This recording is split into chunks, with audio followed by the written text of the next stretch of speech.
Hello, very good morning.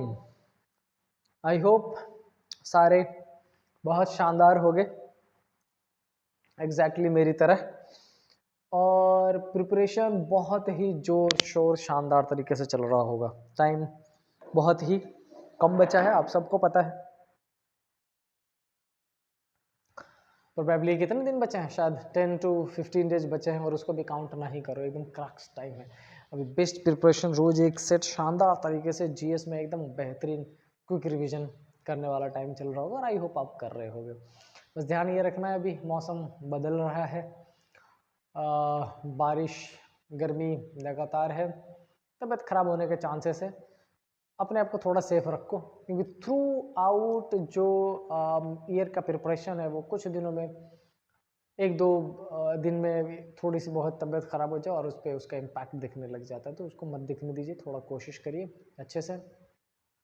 NEET का examination हुआ है, आई होप आप सबको में से बहुत सारे को आइडिया होगा। पेपर बहुत शानदार था, बहुत अच्छे लेवल का पेपर था, और 600 तक बच्चे अगर रीच बना रहे हैं तो उनको ऐसा लग रहा है कि yes they have done very good job through out the years, जिसकी वजह से वो 600 तक पहुंच पा रहे हैं। मतलब इस बार जो 700 तक रीच बनाने की कंडीशन है वो थोड़ी मुश्किल लग रही है। कोई बात नहीं, अपन अपने पेपर पर फोकस करते हैं और पढ़ते हैं शानदार तरीके से। आज 2017 का ये जो सी सेट प्रीवियस ईयर वाले सीरीज में चल रहे हैं वो मैं आज आपको कंप्लीट कराऊंगा। और परसों परसों मैं आपको 2016 का कंप्लीट करा दूंगा, और इस तरीके से हमारा जो 10 इयर्स वाला स्लैब है वो 10 इयर्स वाला स्लैब कंप्लीट हो जाएगा लॉजिकल पार्ट का। उसके बाद इसी के पैसेज जो है वो पैसेज में आपको थ्रू आउट जो 10 इयर्स का वो 10 डेज में ही कंप्लीट करा दूंगा। और हमसे जो जुड़े हुए बच्चे हैं, थोड़ी सी कोशिश करते हैं मिलकर, आप भी करो मैं भी करता हूँ। चलिए देखते हैं 2017 में बेसिकली क्या क्या पूछा गया था। अच्छा, उससे पहले थोड़ी सी इन्फॉर्मेशन सुनते जाओ इसको भी। 3 डिफरेंट चैनल्स हैं मेरे। एक तो रीजनिंग वाला जो यहाँ लिखा है प्री अड्डा रीजनिंग, जिसपे अपन सी सेट पढ़ रहे हैं। उसके अलावा एक मेरा पुराना चैनल है ये प्री अड्डा, जिसपे अननेकेड ट्रूथ लिखा हुआ। अननेकेड ट्रूथ बेसिकली पॉडकास्ट है मेरा। अगर आप देख रहे हैं रीजनिंग के चैनल को और इंटरेस्ट है थोड़ी सी बात करने में टीचर्स और टीचर्स की लाइफ के स्ट्रगल और भी बहुत सारे पहलू है उस पर, तो आप ये विजिट कर सकते हैं। 9th 10th की बायोलॉजी, बेसिकली चूंकि बायो का स्टूडेंट रहा हूँ मैं, तो बायो हमने शुरू की है, और 9th 10th का बायो ये आपको अभी तो मैंने कुछ शॉर्ट्स डाले हैं, प्रोबेबली कल से फुल वीडियोस डलने शुरू हो जाएंगे। और कल नहीं, परसों से फंडामेंटल यूनिट ऑफ लाइफ का जो फर्स्ट चैप्टर है बायोलॉजी 9th क्लास का, वो मैं डालूंगा परसों। तो ये एक नया चैनल है, अगर पॉसिबल हो आपकी पढ़ाई के साथ तो 1 मिनट का टाइम निकाल के इस पे ज़रा सब्सक्राइब करें, शेयर करें, पॉसिबल हो तो। आइए चलते हैं अपने पे। ये क्वेश्चन नंबर 9 था सेट ए में। क्या लिखा है? No supporter of party X who knew Z and supported his campaign strategy agreed for the alliance with party Y। अच्छा देखो, यहाँ पे दो पार्टी की बात की है, एक पार्टी X है और एक पार्टी Y है। तो क्या कह रहा है कि पार्टी X का, सॉरी, एक भी सपोर्टर ऐसा नहीं है जो जेड को जानता है and supported his campaign strategy agreed for the alliance with, और पार्टी वाई के साथ जो अलायंस की बात हो रही है उसमें सपोर्ट करने के लिए तैयार नहीं है। But some of them had friend in party Y. अच्छा, लेकिन कुछ लोग एक्स में ऐसे हैं जिनके कुछ फ्रेंड किस में है? पार्टी वाई में है। ठीक है भाई, पार्टी वाई में फ्रेंड हो सकते हैं, लेकिन चूंकि हमारी ये स्ट्रेटजी डिफरेंट होती है, सबके अपने अपने ओपिनियन होते हैं, पॉसिबल है डिफरेंट हो जाए। With reference to the above information, which one among the following statement must be true? Logical देख लेते हैं क्या लिखा पहला। Some supporters of party Y, some supporters of party Y did not agree for the alliance with party X। अब देखो, party X के supporter की बात की गई है, पार्टी Y के सपोर्टर क्या चाहते हैं इसकी कोई इन्फॉर्मेशन नहीं दी गई है। तो पहला तो इन्फॉर्मेशन एम्बिग्यूअस है, जरूरत से बाहर है। दूसरा क्या रखा है? There is at least one supporter. At least one supporter मतलब एक से हो सकता है, एक से ज्यादा, कितने भी हो सकते हैं, कम से कम एक है। पार्टी वाई कहाँ के? पार्टी वाई के। Who knew some supporters of party X, वो पार्टी एक्स को जानते हैं। अच्छा एक बात बताओ, जब यहाँ पर उन्होंने लिखा है कि पार्टी एक्स के सपोर्टर किसको जानते हैं, पार्टी वाई के, और कैसा, फ्रेंड्स हैं, इसका मतलब पार्टी वाई का भी किसको जानता होगा, पार्टी एक्स वाले को। इसका मतलब ये जो ऑप्शन नंबर बी है आपका वो 100% है ना, करेक्ट होना चाहिए। क्या कि यस करेक्ट होना चाहिए। दूसरा क्या लिखा है, no supporters of party X supported जेड्स कैंपेन स्ट्रेटजी। पूरे कैंपेन स्ट्रेटजी के बारे में एक तो यहाँ पर बता दिया है कि उसके कैंपेन का सपोर्ट भी कर रहा है, वो भी पार्टी वाई में जाने की बात नहीं कर रहा है, करेक्ट है ना। तो ये भी एम्बिग्यूअस इन्फॉर्मेशन है। बेसिक इन्फॉर्मेशन आपका आंसर नंबर बी है, देख लीजिएगा, बहुत सिंपल था, ये डायरेक्ट गिवन था। दूसरा क्वेश्चन क्या है, क्वेश्चन नंबर 10 सेम पैसेज पे बेस्ड किया with reference to the above information जो ऊपर दी गई है। Consider the following statement. 1 some supporters of party X न्यूजेड, यस बिल्कुल जानते हैं, इन्फॉर्मेशन है गिवन है, पार्टी एक्स की जानते हैं। Some supporters of party X who opposed Z's campaign strategy knew Z, जानते थे क्या, देख लेते हैं आगे इन्फॉर्मेशन क्या दी गई है, ऐसे अभी तक तो लग रहा है yes. No supporters of party X supported Z's campaign strategy, कह रहा है कि पार्टी एक्स का कोई भी सपोर्टर नहीं है जिसने जेड के कैंपेन को सपोर्ट किया था। अभी तक आंसर कौन सा लग रहा है, correct, option number 3, only 3 will be correct answer, so option 3 is the correct answer as per the given information. ऐसे क्वेश्चन में अमूमन होता क्या है, कोशिश करते हैं आपको वो लॉजिकली अटका लेने का, या कुछ इन्फॉर्मेशन दी जाती है उससे रिलेटेड आपसे कंक्लूजन पूछने का। इसमें कंफ्यूज नहीं होना अपने को, ध्यान से पढ़िएगा आप, 100% इसको करेक्ट कर लीजिएगा, बहुत मुश्किल नहीं रहता है ना। अब आते हैं नेक्स्ट पे। नेक्स्ट में क्या कह रहा है, नेक्स्ट में आपसे बोला है, अच्छा ये क्वेश्चन कैलेंडर का है, बेसिकली आपसे पूछ क्या रहा है वो देखिए। कह रहा है क्या, if second and fourth Saturday and all the Sunday are taken as only holiday for an office, what would be the minimum number of possible working day? अच्छा सुनो, यहाँ पर आपसे पूछा है minimum number of possible working days. तो सबसे पहले आप ये समझो, मंथ आपके कितने दिन का हो सकता है, 31, मंथ कितने का हो सकता है, 30, मंथ्स कितने का हो सकता है, 29, और मंथ्स कितने का हो सकता है, 28। मिनिमम डेज किस में है, 28 में। तो क्यों ना हम मिनिमम डेज से काउंट कर, हाँ बिल्कुल करेंगे, ठीक है। अच्छा first and second, second and fourth Saturday 2 दिन हो गया, एंड कितनी बात की गई है, all the Sundays are taken as only holiday. अब बात ये रही कि 28 डेज में कितना संडे हो सकता है ना। अच्छा एक बात बताओ, अगर फर्स्ट को संडे मान ले तो 8 को संडे, उसके बाद 15 को संडे, फिर 22 को संडे, फिर 29 है ही नहीं, 28 ही लगेगा, तो कितना 4। अच्छा ये 2 और प्लस 4 क्या हो गया 6, और अगर इस 28 में से 6 में निकाल दिया तो कितना हो जाएगा 22। वर्किंग डेज कितने हो गए 22। अब आप कहोगे सर इधर भी तो पॉसिबल हो सकता है, चेक कर लेते हैं, है ना। ऐसा मान लेते हैं कि आपका इधर वाले कन्फिग्रेशन में 29 और 28 को छोड़ के इधर वाले कन्फिग्रेशन में ऐसा मान लो 5 ही संडे ले लेते हैं। अब 5 संडे ले लो और प्लस 2 सैटरडे ले लो, 7 इसमें से भी माइनस कर दिए, इवनिंग से माइनस कर दीजिए, क्या वो मिनिमम वर्किंग डे पे पहुंचेगा, आंसर है नहीं। इसमें से माइनस करिएगा 23, इसमें से माइनस करिएगा 24, इसका मतलब बेस्ट पॉसिबल आंसर कौन सा है हमारा, ये बी 22 डेज, और वो किसको लेके बना है, लीप ईयर वाले कंडीशन, सॉरी ऑर्डिनरी ईयर वाले कंडीशन में, जिसमें आपका 28 डेज है। डन, चलो आगे क्या लिखा है, कंसीडर द फॉलोइंग स्टेटमेंट। दोबारा लॉजिकल सीक्वेंस का 2017 का पेपर इजी तो लग रहा था बट है बहुत शानदार वो। क्या लिखा है, good voice is a natural gift but one has to keep practising to improve and excel well in the field of music. See I am a good singer, अच्छा लगता है गाना, वॉइस ऊपर वाले ने अच्छी दी है, लेकिन अगर प्रैक्टिस ना करूँ नहीं गा पाऊंगा। तो सिंपल सी क्या मतलब दी गई कि अगर आपके पास कुछ क्वालिटी है उसको ब्रश अप करते रहिए, उसको बढ़ते रहिए, यही इन्होंने बोला है। और किस फील्ड की बात की गई है, वॉइस की बात की गई है, किस फील्ड में, म्यूजिक फील्ड में जाने के लिए, ये इन्फॉर्मेशन दी गई, इतना सिंपल सा।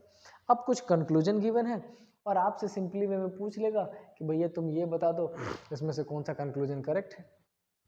क्या लिखा है, natural gift need nurturing and care. कह रहा है कि नेचुरल गिफ्ट को नर्चरिंग एंड केयर की जरूरत होती है, ऑफ कोर्स होती है। क्या लिखा है, even though one's voice is not good one can keep practising. अच्छा जिसके वॉइस अच्छे हैं उनके बारे में बात की गई है, जिनके वॉइस अच्छे नहीं है उसके बारे में कोई इन्फॉर्मेशन ही नहीं दी गई, तो एक्सटेंडेड इन्फॉर्मेशन आप भी अपने एंड से मत पास ऑन करिए। Which one of the following is correct in respect of the above statement and conclusion? Only conclusion one, of course only conclusion one, this one is the correct answer. ज़्यादा सोचने की ज़रूरत थी ही नहीं। चलिए question number 17 set ए में था ये, हम इसको 4th स्लाइड पर लेके आए। क्या लिखा है? Rights are certain advantages conditions of social wellbeing indispensable to the true development of citizen। Okay that's good. मतलब ये कि सिंपल जो राइट्स दिए जाता है वो सोशल वेलबीइंग के लिए। अच्छा, इसमें क्वेश्चन जिस चीज़ पे पूछा गया उसका ध्यान रखिएगा, true development of the citizen, citizen के डेवलपमेंट की बात इन्होंने की है। अब क्या लिखा है? In the light of this statement which one of the following is the correct understanding of right? किस चीज़ की बात की गई है? राइट्स की। राइट्स दिए जाते हैं ना लोगों को, है ना, फंडामेंटल राइट्स या अलग डिफरेंट राइट्स भी और भी। करेक्ट। क्या लिखा है? Following is the correct understanding of rights. Rights aim at individual goods only, individual good only. क्या सिर्फ इंडिविजुअल? नहीं रे भाई, यहाँ पर और क्या लिखा है? सोशल वेलबींग, मतलब सोसाइटी की बात हो गई है।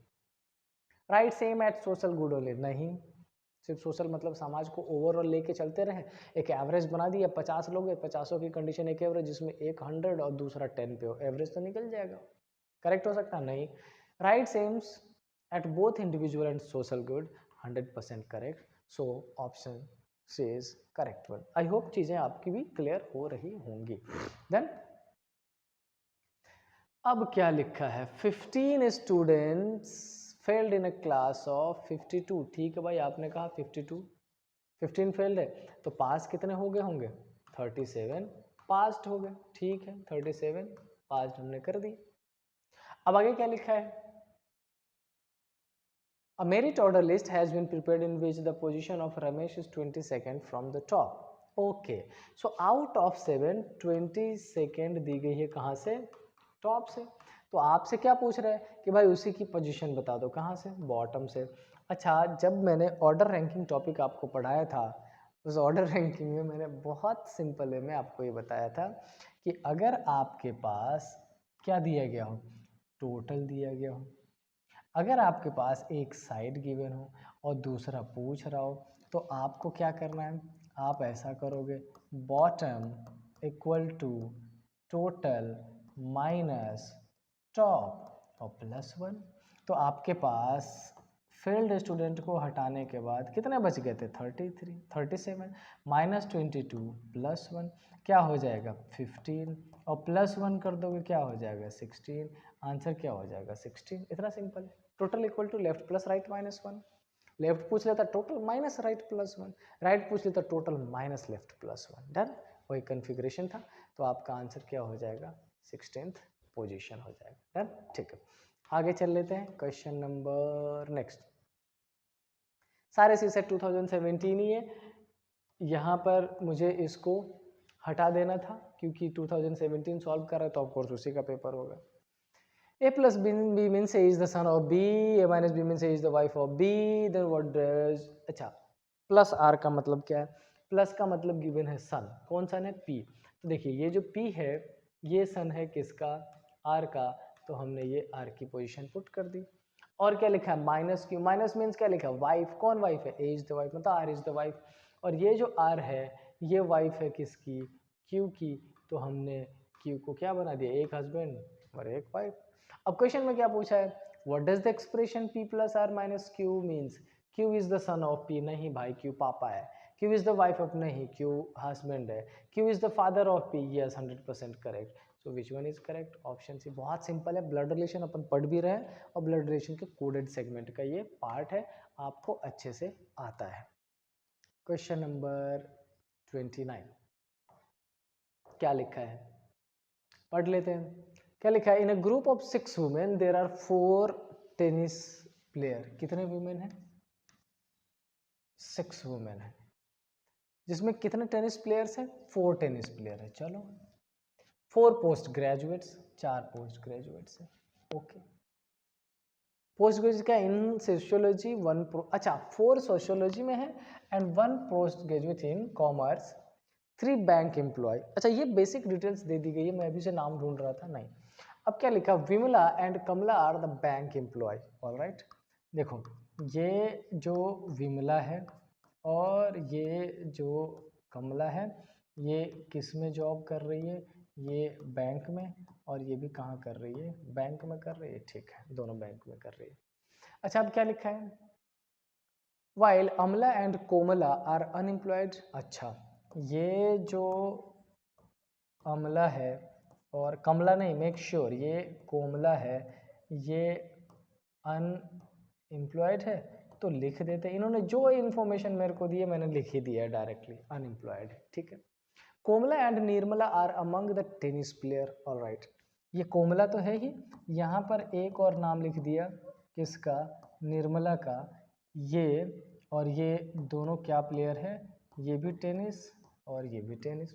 ठीक है, अच्छा अब क्या लिखा है, Amala Kamala and Komala and Nirmala are post graduate in sociology. ठीक है, कलर चेंज कर लें क्या, हो जाएगा, लेट्स ट्राई। किसके किसके बारे में लिखा है, AMA, ये पीजी है, ये पीजी है किसमें, साइकोलॉजी में। फिर कौन से, कमला भी है, कमला किसमें है, पीजी है किसमें, साइकोलॉजी में। और क्या, कोमला भी पीजी है साइकोलॉजी में, ये भी पीजी है साइकोलॉजी में, और निर्मला भी पीजी है साइकोलॉजी में। कर दिया भाई, किसको, अमला, ठीक है, Kamala yes, Komala yes, Nirmala yes, are post graduation sociology. Of whom 2 are bank employ. अच्छा इसमें से 2 बैंक एम्प्लॉय, इसका मतलब आपको पता चल गया कि ये दोनों अनएम्प्लॉयड है। अगर ये बैंक एम्प्लॉय तो निर्मला भी क्या हो जाएगी, निर्मला भी बैंक एम्प्लॉय हो जाएगी, क्योंकि out of these four 2। Alright, if Shyamala is post graduate in commerce. अच्छा यहाँ लिख देते हैं किसकी, श्यामला की इंफॉर्मेशन। श्यामला पीजी है लेकिन किस में, कॉमर्स में। Then who among the following is both a tennis player and bank employee, that is Nirmala, and the correct answer is option number C। कोशिश इन्होंने बहुत की है अटका लेने का अपने को, लेकिन इनके पास उतना एक्स्ट्रा डिटेल्स नहीं है। और चूंकि आपको मैं ना केवल सीसेट का सिलेबस बल्कि जब मैं चैप्टर पढ़ाता हूँ तो आपको मैं बैंकिंग के शानदार लेवल तक का पढ़ा देता हूँ। इनफैक्ट कई बार तो मैंने कैट के सेगमेंट को क्वेश्चन मैंने पुट कर दिया है। अगर आप उसको सॉल्व कर पा रहे हैं तो ये जो पजलस फॉर्म है बहुत सिंपल होता है। बस एक चीज़ मैं हमेशा रिपीट करता हूँ, नॉर्मली कई टीचर बताते हैं कि नेम पहले लिख लो, ये पहले लिख लो, वो पहले स्टैगनेंट बना लो। मैं कहता हूँ नहीं, जैसे डेटा आ रहा है पुट करते जाइए, अपने आप कोई ना कोई रिलेशन मिलता है। और ये मेरा 1-2 नहीं 12 ईयर्स का एक्सपीरियंस कहता है, फॉलो करते रहिए उसको। ठीक है, चलिए अब आते हैं नेक्स्ट क्वेश्चन पे। नेक्स्ट क्वेश्चन हमसे क्या कह रहा है देख लेते हैं, क्या कह रहा है। Question number 31, a watch loses. देखा, बताया था ना क्लॉक चैप्टर पढ़ाते हुए बहुत शानदार क्वेश्चन पूछा जाता है, बहुत जबरदस्त। क्या लिखा, clock loses 2 minutes in 24 hours. ठीक है भाई, ये 2 मिनट्स 24 आवर्स में लूज कर देता है। Alright, while another watch gains. अच्छा दूसरी घड़ी गेन करता है, और ये कितने देर में, 20। अच्छा मतलब 24 आवर्स के स्पेन में एक लूज करता है 2, एक गेन करता है 2, मतलब डिफरेंस कितने का हो गया, 4 मिनट्स का हो गया। अच्छा और ये जो डिफरेंस 4 मिनट का हो गया, ये 24, इसका मतलब 1 डे। 1 डे में कितने का डिफरेंस हो गया, 4 मिनट्स का हो गया। At a particular instant the 2 watches showed an identical time. Which of the following statement is correct if 24-hour clock is followed? अच्छा तो क्या पूछ रहा है, The two watches shows the identical time again on complete। Okay तो हमसे ये पूछ रहा है कि ये आइडेंटिकल टाइम कब। आइडेंटिकल टाइम का बेसिक मतलब ये हो जाएगा कि 24 घंटे का जो डिफरेंस है उसको बनाने में, यानी कि 4 मिनट में 1 डे ले रहा है ना, और वो 24 आवर्स के क्लॉक को अगर फॉलो कर रहे हैं हम तो दोबारा कितने भी मिले। मेरे को एक बात बताइए, सबसे पहले ये बताइए कि जो 24 आवर्स है इसमें अगर अपन मिनट कैलकुलेट कर ले तो कितना हो जाएगा, 6 चौका 24, 2 6 2 12 और 2 1440 मिनट, यही है ना। तो हमें बेसिकली क्या निकालना पड़ेगा कि 4 मिनट 1 डे में कर रहा है तो 1440 कितने में करेगा। अगर ये कैलकुलेट कर लो तो हो जाएगा, यूनिटरी मेथड पता है सबको होना चाहिए। 4 मिनट्स में तो ये 1 मिनट्स में, 1 मिनट्स में क्या करोगे 1/4। और फिर 1440 में क्या करोगे, 1440 में आप करोगे 1/4 इंटू 1440, यही करेंगे ना, हाँ कर देंगे, कैलकुलेट कर लेते हैं। कैलकुलेट करोगे तो आपका आएगा 4 3 जा 12, बचा 2 24, 4 6 जा 24 और ये 0 कितने दिनों बाद हो जाएगा, 360 डेज के बाद ये इतना दोबारा जाके मैच करेगा। So answer should be none of the above is correct, क्योंकि एक में गिवन है 30, 90, 120, हमारा आंसर क्या आ रहा है 360। क्लियर हुआ, सिंपल। आपने ये पढ़ा होगा, मैथ्स में भी आता है एवरेज का नंबर कि एक 2 सेकंड बाद, दूसरा 5 सेकंड बाद, तीसरा 10 सेकंड बाद मिलता है तो कितने सेकंड्स के बाद वो कोरिलेट करे, एक दूसरे को दोबारा मिलेगा। बेसिकली उसी पैटर्न पे बेस्ड है, लेकिन यहाँ पर 24 आवर्स का पैटर्न दे दिया है इसे हमें इतना, क्योंकि 24 आवर्स के बाद ही वो दोबारा मैच करेगा। 24 आवर्स का गैप बना लेगा तभी वो दोबारा मैच करेगा। और 24 आवर्स का गैप बनाने के लिए बेसिकली 24 आवर्स नहीं, कितने का गैप बनाना पड़ेगा, 1440 मिनट का। 1440 मिनट का गैप बनाने में उसको कितना टाइम लग रहा है वो यहाँ पर हमने कैलकुलेट कर लिया। इजी था लेकिन ट्रिकी था, अच्छे क्वेश्चन में से एक था। ठीक है, चलिए अब आते हैं question number 33। Let's see what is being asked in question number 33. A clock strikes once at 1 o'clock, once at 1 o'clock, twice at 2 o'clock, thrice at 3 o'clock, and so on. If it takes 12 seconds to strike 5 o'clock, okay, what is the time taken by it to strike?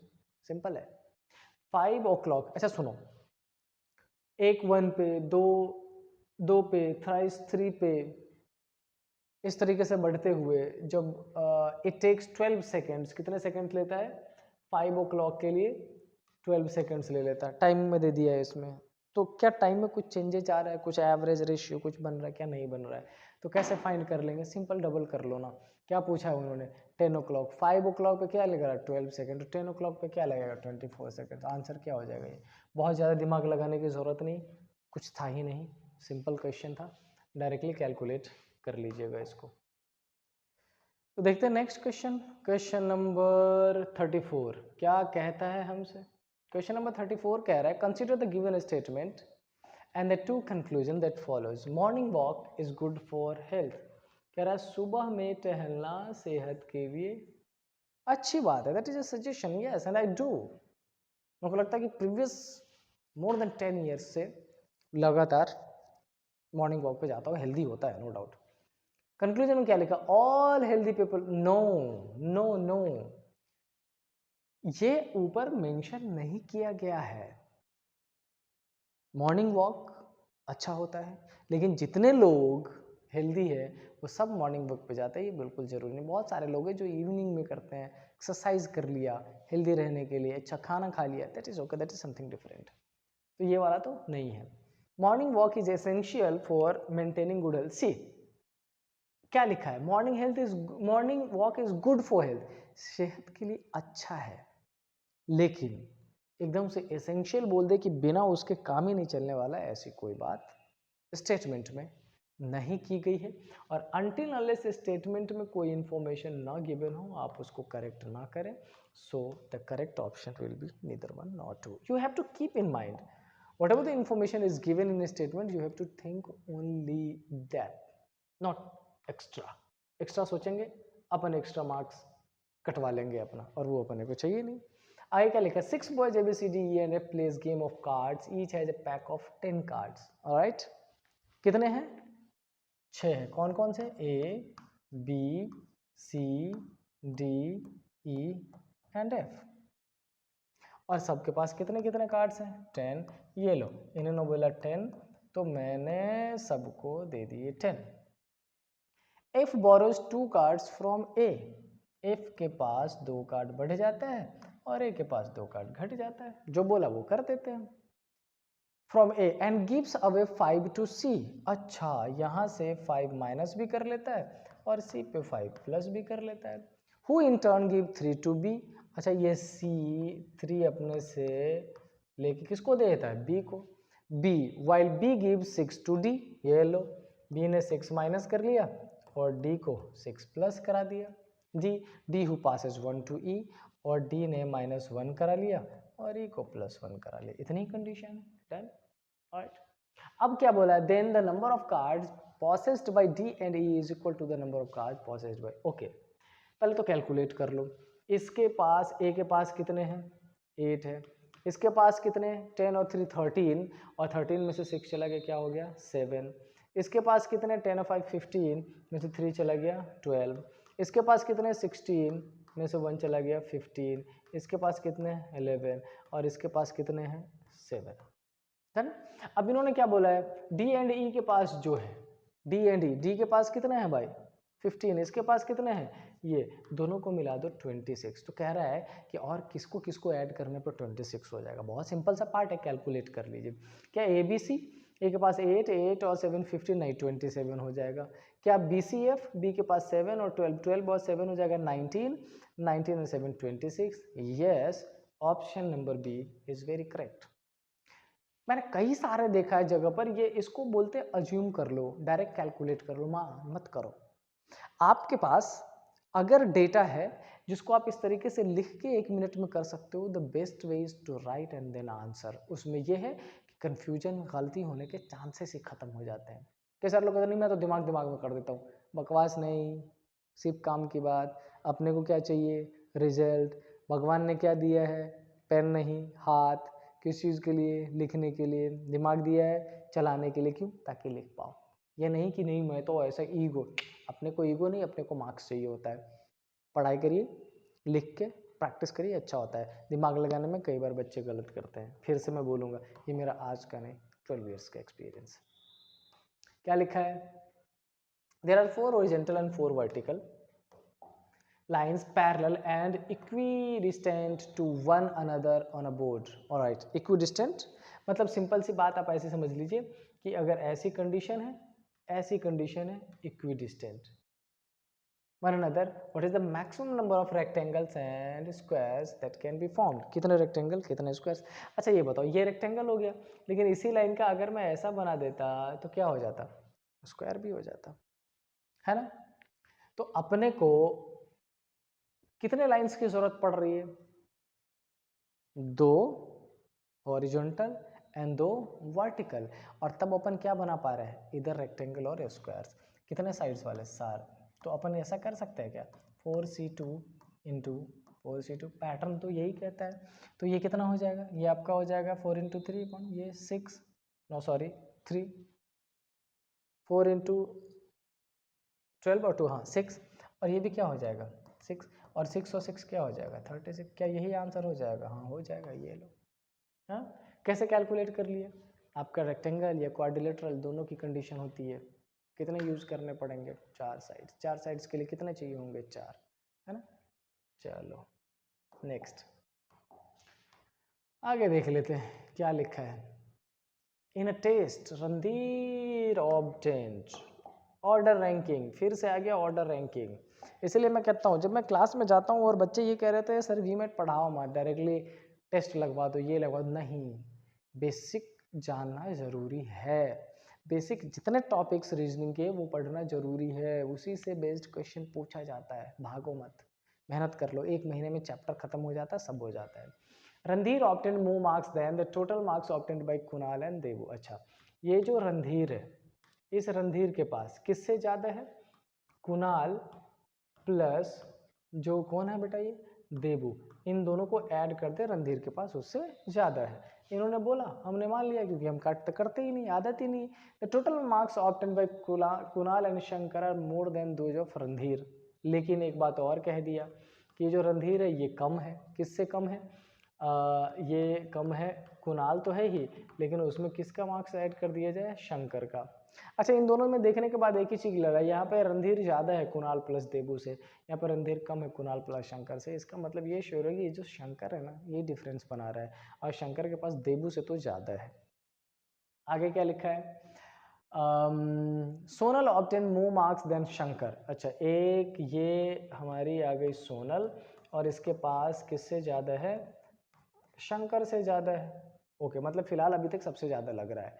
Alright, obtain more marks than Shankar, Neha obtain more marks than Randhir. अच्छा, ये जो नेहा है, नेहा के पास रणधीर से अटक गया मसला, अटक गया अटक गया अटक गया।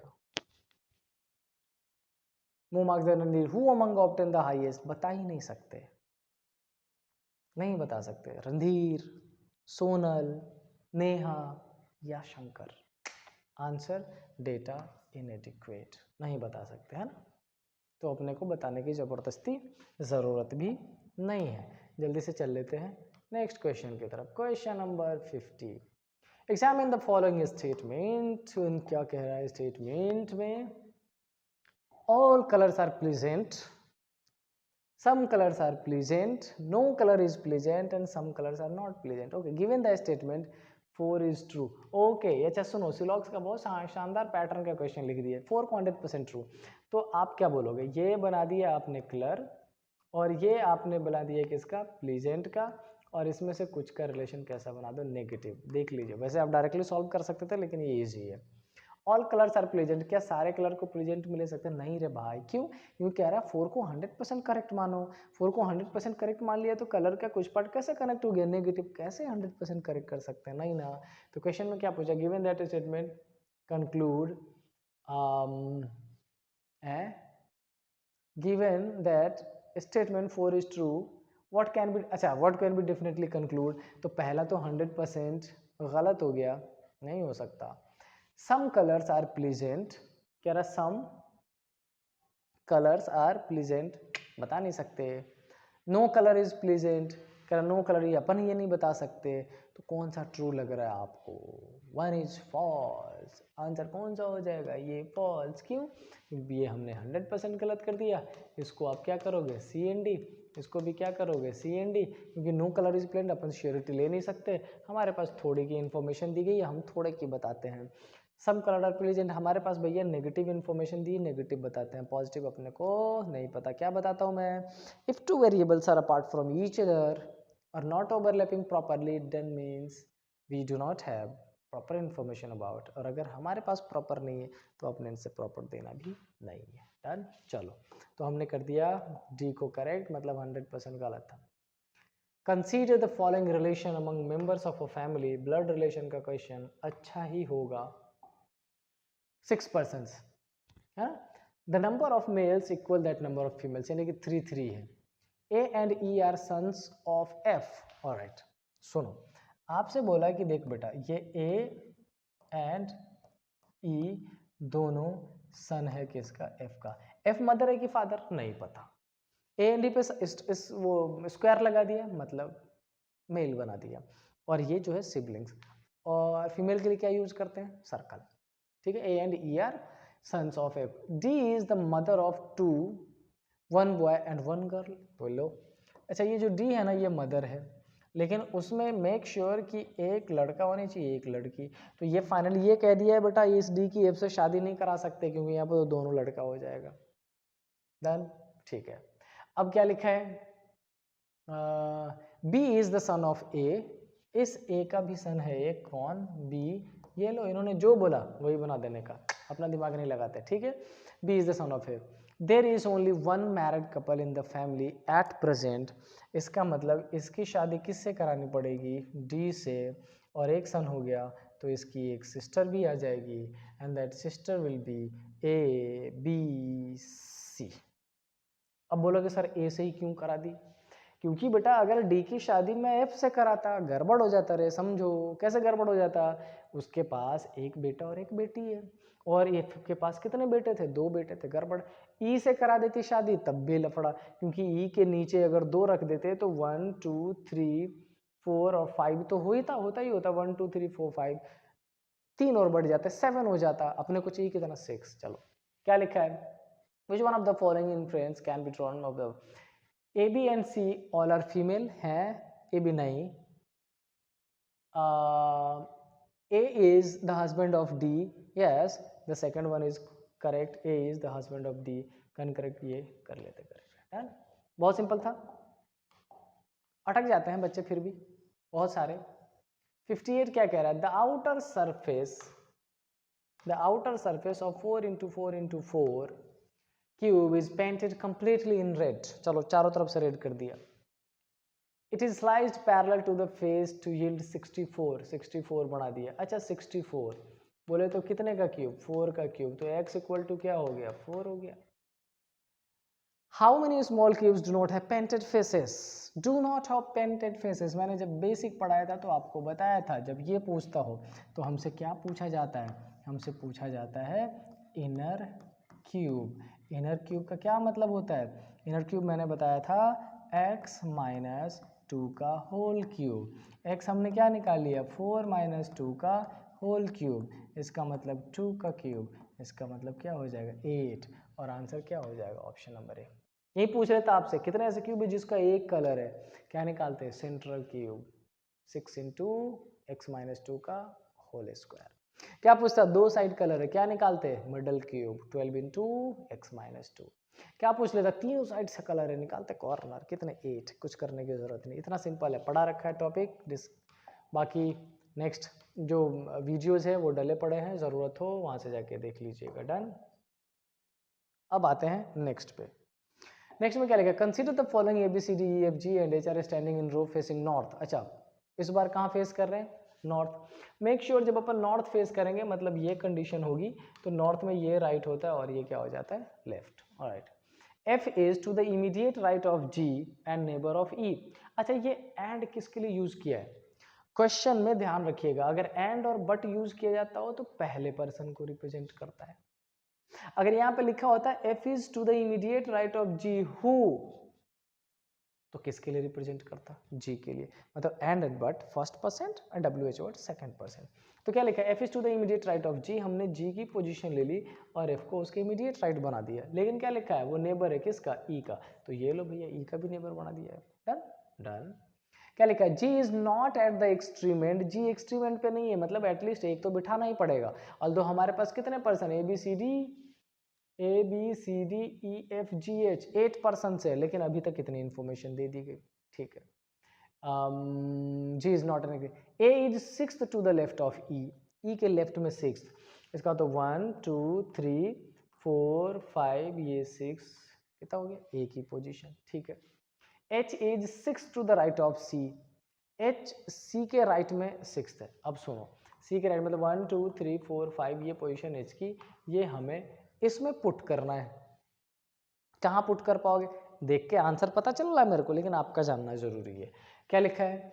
Which one of the following is correct in respect of the above. अब एक बात बताओ, अगर मैं ऐसा मान लूँ 8 पर्सन है जिसमें 1 2 3 4 5 6 7, अपने पास आज़ादी एक इधर बढ़ाने की है और एक इधर बढ़ाने की है.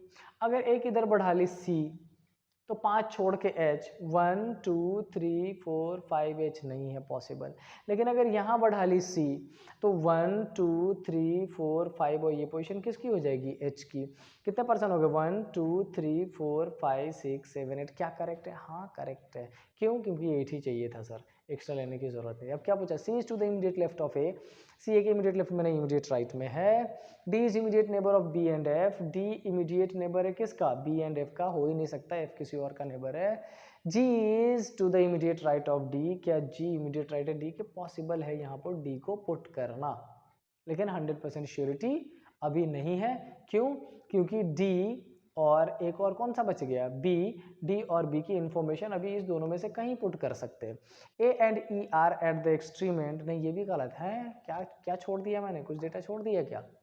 B इज, हाँ एक इंफॉर्मेशन मैंने छोड़ा था. B is not the neighbour of G. B neighbour नहीं है तो यहाँ पर D को पुट कर दो, ये B को हो जाएगा 100% कंप्लीट. तो अब क्या लिखा? D is immediate neighbour of B and F. गलत हो गया. G is to the immediate right of D. 100% correct हो गया ये वाला. राइट.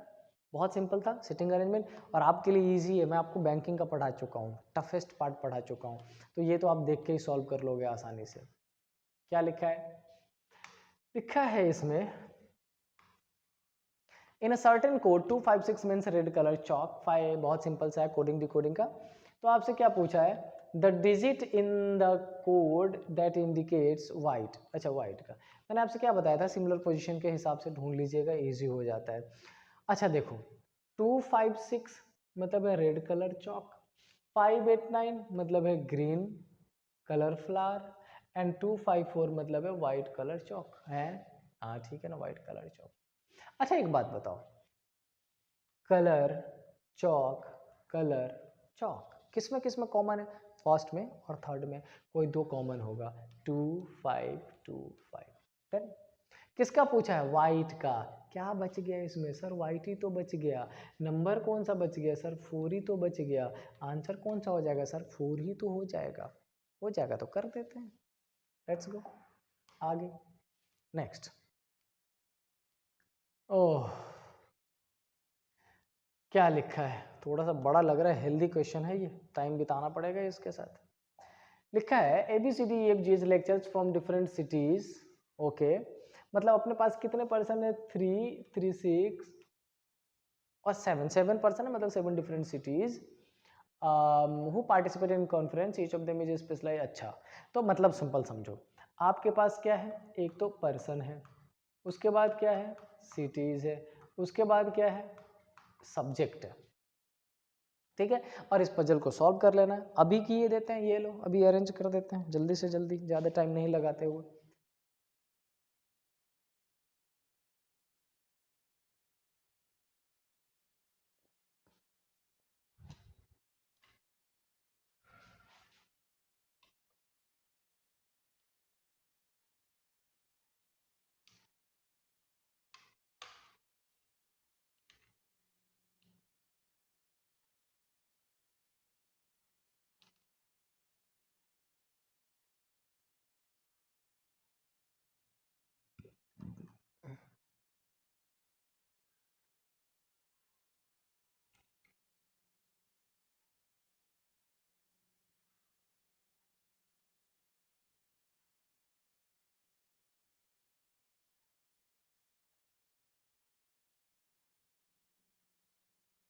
ठीक है, आपने कहा सॉल्यूशन, हमने कहा ये लो सॉल्यूशन, कर देते हैं।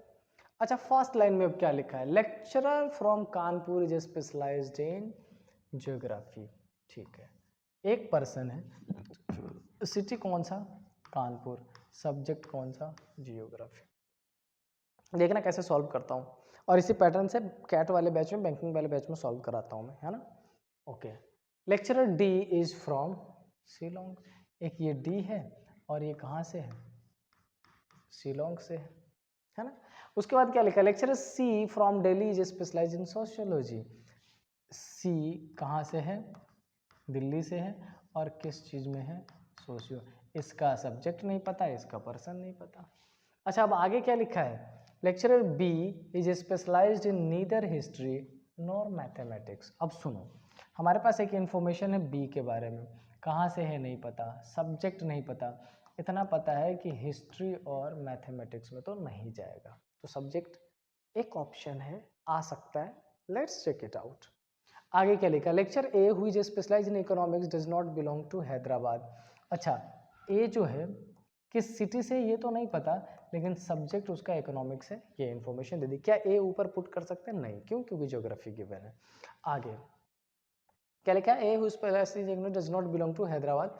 हाँ इतनी इन्फॉर्मेशन दे दी है कि ये भाई हैदराबाद से तो नहीं है। डन, ठीक है। अब क्या लिखा है? अब इसको जरा इधर कर देता हूँ मैं। अब इन्होंने लिखा है क्या? Lecturer F who specialise in commerce belong to Srinagar. अच्छा एफ जो है कहाँ से है? श्रीनगर से, और क्या सब्जेक्ट है? कॉमर्स है। Done, done sir done. Lecturer G who is specialise in statics belong to Chennai. अच्छा ये जो जी है ना, ये चेन्नई से है, और किस में है? स्टैट में। सारी इंफॉर्मेशन देते जा रहा है, वो खुद ही देते जा रहा है। Srinagar belong to Chennai, to which city does the lecturer specialise economics belong. तो कह रहा है कि इकोनॉमिक्स वाला कहाँ से बिलोंग करता है। एक बात बताओ, क्या हमने एक भी लाइन छोड़ा? नहीं सर। क्या सारे लिख दिए? हाँ सर। क्या करूँ? मैच कर लेते हैं। तो देख लो आपके पास ये 1 2 3 4 5 6 7 एक ही बच रहा है ना। हाँ किसका बच रहा है? पुट कर दो। पहले ध्यान ये रखो, इकोनॉमिक्स वाला किस सिटी से बिलोंग करेगा। डन। अच्छा एक बात बताओ, क्या जितनी इंफॉर्मेशन आपने लिख रखी है उसमें से इस ए की पोजीशन ऊपर कहीं बन रहा है? कहोगे सर नहीं। कितने सिटी एलिमिनेट कर दे? सर चेन्नई नहीं आ सकता, श्रीनगर नहीं आ सकता, दिल्ली नहीं आ सकता, शिलोंग नहीं आ सकता, ये भी नहीं आ सकता। ठीक है, और कौन मना कर दिया सर? सर हैदराबाद मना कर दिया। 7 में से 5 सिटीज़ कोई और जा रहा है, हैदराबाद ऑलरेडी छठा मना कर दिया। सर बचा कौन सा? मुंबई। क्या करें सर, मुंबई दे दे इसको? दे देते हैं। आंसर क्या हो जाएगा? मुंबई। हैदराबाद किसके लिए हो जाएगा? बी के लिए। इतना सिंपल। डिटेल्स काफ़ी ज़्यादा था, लेकिन क्वेश्चन की अगर बात करें बहुत सिंपल था, आप भी कर लेते 1 मिनट में मैक्सिमम। लेट्स सी, आगे चल लेते हैं। आगे क्या लिखा है नेक्स्ट क्वेश्चन में? In a school there are 5 teachers A B C D. Okay, ठीक। कितने टीचर्स हैं? 5 टीचर्स है, A B C D and E. A and B teach Hindi and English. सुनो, कह रहा है कि ये जो ए एंड बी है ना, ये हिंदी और इंग्लिश, हिंदी और इंग्लिश दोनों ही पढ़ाता, मान लेते हैं। C and B teach English and geography. C and B teaches English and geography, तो इसमें एक और जोड़ दें, geography. Alright. D and A teach mathematics and Hindi. D mathematics और हिंदी, तो यहाँ पर और क्या आ जाएगा? मैथमेटिक्स और Hindi. E and B teach history and French. E and B history and French, और यहाँ पर क्या ऐड हो जाएगा? फ्रेंच। तो क्या पूछा है? Who teaches maximum? अरे क्लियर है ना, कुछ था क्या? नहीं था। जो इन्फॉर्मेशन गिवन थी डायरेक्टली पुट कर दिया, आंसर आ गया कि कौन सबसे ज़्यादा पढ़ाता है? बी पढ़ाता है, तो ठीक है ना। चलो, और क्वेश्चन है क्या? Yes, probably this is the last question, या और भी है? Last question 76। क्या कह रहा है 76 में? देखो भाई, 76 में कह रहा है 8 railway station ABCDEFG and H are connected either by two way passage और one way passage. One way passage are from C to A। अच्छा, C to A से जा सकते हैं, E to G से जा सकते हैं, B to F से, D to H से, G to C, E to C, सबका 1-वे है, एंड H to G। मतलब इन रास्तों पर डायरेक्टली एक ही रास्ता है जाने का। 2-वे पैसेंजर कौन कौन सा है? ए से ई 2-वे पैसेंजर है, मतलब दोनों तरफ से। G and B, F and D, and E and D, ये 4 ऐसा है जो 2-वे है। ई से डी का भी 2-वे है, एफ से डी का भी two way. Alright. If the route between G and C is closed, कह रहा भाई अगर इसको बंद कर दो, जी एंड सी को closed, which one of the following station need not be passed through while traveling from H to C? अच्छा सुनो, G to C बंद कर दिया, तो अपने को H to C जाने के लिए क्या रास्ता चूज करना पड़ेगा? C to A, H to C, एक तो E to C है, H to D, D से E हो जाएगा, H to D, D to E और E to C। ये क्या? कहाँ से जाने के लिए? H to C। H to C जाना पड़ेगा, H to D जाएंगे, D से E जाएंगे और E से C जाएंगे। ये एक रास्ता है आपका, है ना। Need not to be passed, तो D और E तो पास करना पड़ेगा, तो आपका आंसर कौन सा हो जाएगा? Probably option number A is the correct one, but let me check.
Done. तो चलते हैं, ये आपका 2017 का सेट कंप्लीट किया मैंने। नेक्स्ट डे 2016 का सेट लेके आऊँगा, पढ़ेंगे शानदार तरीके से मौज करके। मिलते हैं फिर नेक्स्ट क्लास में, टिल देन स्टे हैप्पी, जय हिंद।